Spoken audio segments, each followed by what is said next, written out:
পুষ্পপুরের রাজা চিমৎকেতু। রাজা ছিলেন পরম দয়ালু, কিন্তু তার জ্ঞাতিরা ছিল খুব হিংসুক। একদিন সুযোগ বুঝে জ্ঞাতিরা সৈন্যদল সহ আক্রমণ করল রাজ্য। কি বলছো কি মহামন্ত্রী? শ্বেতকেতু যে আমার নিজের ভাই। মহারাজ, ভাই বলে কি তার অর্থ লোভ, রাজ্য লোভ থাকতে পারে না? হ্যাঁ, তা থাকতে পারে, তবে মহারাজ, আপনি আমার হাতে বন্দী। এখন ভালোই ভালোই সিংহাসন ছেড়ে বনবাসে যান, না হলে আপনাকে কারাগারে নিক্ষেপ করব। না ভাই, আমি চলে যাচ্ছি।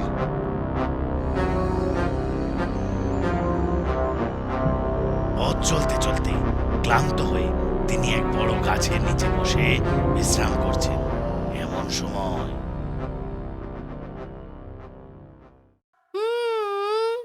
আবার একটা মানুষের রাক্ষসের পেটে যাবার সময় এলো। তাই তো ভাবছি, এমন কেউ কি নেই যে রাক্ষসকে পরাজিত করে মানুষগুলোকে বাঁচাতে পারে? গাছের উপর কে কথা কয়? সাহস থাকে তো সামনে আয়। আমরা দুই পাখি, সুখ আর শাড়ি, গাছের ডালে রই। রাক্ষসের কথা কি কইছিলি? এখান থেকে 100 যোজন দূরে এক দ্বীপ আছে, সেখানে এক রাক্ষস আছে। সে রাজা আর প্রজা হচ্ছে যত মানুষ। কিন্তু সে দ্বীপ কোথায়?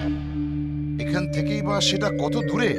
এখান হতে বেশ কিছুটা উত্তরে এক প্রাচীন বটগাছের কোটরে চিরজীবী বলে এক পাখি বাস করে। সে তোমায় পথের হদিশ দেবে। খুঁজতে খুঁজতে রাজা সেই চিরজীবী পাখির সন্ধান পেলেন। সেখানে তিনি শুনলেন সে বহুদিন আগেকার কথা। সমুদ্রের মধ্যে ওই দ্বীপের নাম ছিল রত্নপুর। রাজা বৈশ্যানর, তিনি সর্বদা প্রজা পালনে ব্যস্ত ছিলেন, আর তার একটা পরিচয় ছিল, সেটা হচ্ছে দাতা বৈশ্যানর। মহামন্ত্রী, আজ রাজ্যের সমস্ত গরিব দুঃখীরা দান পেয়েছে তো? আগে হ্যাঁ মহারাজ। আজ আমি নগরের পূর্ব দ্বারে সবাইকে দান করেছি। আগামীকাল আমি পশ্চিম দ্বারে দান করব। আগে জানি মহারাজ। আমি প্রত্যহ প্রত্যেক মানুষকে শত সহস্র স্বর্ণ মুদ্রা দান করি, কিন্তু তাতে আমি ঠিক তৃপ্তি পাই না। আমি আরো বড় দান করতে চাই। যক্ষুনি চাইবে তক্ষুনি।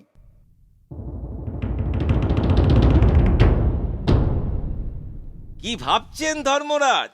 বৈশ্যানর রাজা প্রত্যহ দান করে অপরিমিত পুণ্য সঞ্চয় করছে। এদিকে তার মৃত্যু আসন্ন। এখন যদি সে কিছু পাপ না করে, তার মৃত্যু হওয়া কঠিন হবে। তাকে সশরীরে স্বর্গে আনতে হবে। তবে উপায়? শোনো তবে। ধর্মরাজের কথা মতো চিত্তগুপ্ত গেল এক রাক্ষসের কাছে। তাকে বলল, এভাবে ঘুরে ঘুরে মানুষ না ধরে রত্নপুরে যাও, তারপর সেখানকার রাজাকে যুদ্ধে পরাজিত করে সেখানকার রাজা হও, আর যত খুশি মানুষ খাও। চিত্রগুপ্তের পরামর্শ মতো রাক্ষস এলো মহারাজ বৈশ্যানরের সাথে যুদ্ধে। সেই সময় এক অন্ধ এলো রাজার চোখ দুটি চাইতে। হে ব্রাহ্মণ, আমি নিশ্চয়ই আমার চোখ দুটি আপনাকে দান করব, কিন্তু আপনাকে একটু অপেক্ষা করতে হবে। আমি যুদ্ধে রাক্ষসকে পরাজিত করে তারপর আমার চোখ দুটি দান করব।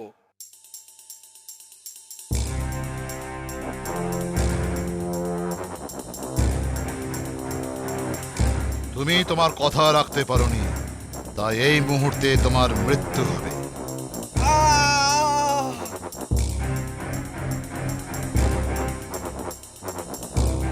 এরপর রাক্ষসের অত্যাচারে ও নরহত্যায় প্রজারা ভীত ও সন্তুষ্ট হল। তারা বহু চিন্তা করে এলো রাক্ষসের কাছে। মহারাজ, আপনি যদি প্রত্যহ এতগুলি করে মানুষ ভক্ষণ করেন, তাহলে দেশে মানুষের সংখ্যা কমে যাবে। তাই আমাদের অনুরোধ, আপনি প্রত্যহ একটি করে মানুষ ভক্ষণ করুন এবং আমরা তা পালা করে আপনার কাছে পাঠাবো। হে মানুষ, আজ আমার বন্ধুর পুত্রের পালা। আপনি পারলে তাকে বাঁচান। কিন্তু এত দূরের পথ আমি এইটুকু সময় যাব কি করে?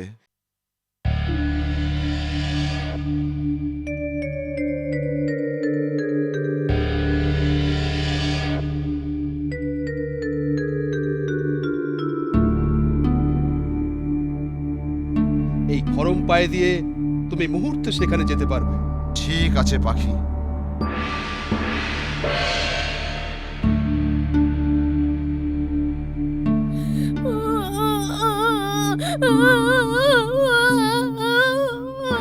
তুমি কাঁদছো কেন বালক? আজ রাক্ষস আমায় খাবে, সেই জন্যে। আজ তোকে খাবো। না রাক্ষস, তুমি আমায় খাও। তোমার মৃত্যু ভয় নেই? যার আগে পিছে কেউ নেই তার আবার মৃত্যু ভয়? বাহ, তোমার কথায় আমি সন্তুষ্ট হয়েছি। বলো কি চাও তুমি? তুমি কখনো নরমাংস খেতে পারবে না। বেশ, তাই হবে। আর আজ থেকে তুমি এদের রাজা হলে। রাজন, আমার এই গল্পে সব থেকে বেশি মহানুভব কে? রাজা জিমুৎকেতু, রাজা বৈশ্বানর, নাকি রাক্ষস? রাক্ষস, কারণ সে শুধু নরমাংস ভক্ষণই ছাড়েনি, রাজা জিমুৎকেতুকে তার রাজ্যও দান করেছিল। তাই শর্ত মতো আমি চললাম।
সাবস্ক্রাইব করুন www.youtube.com/angelkids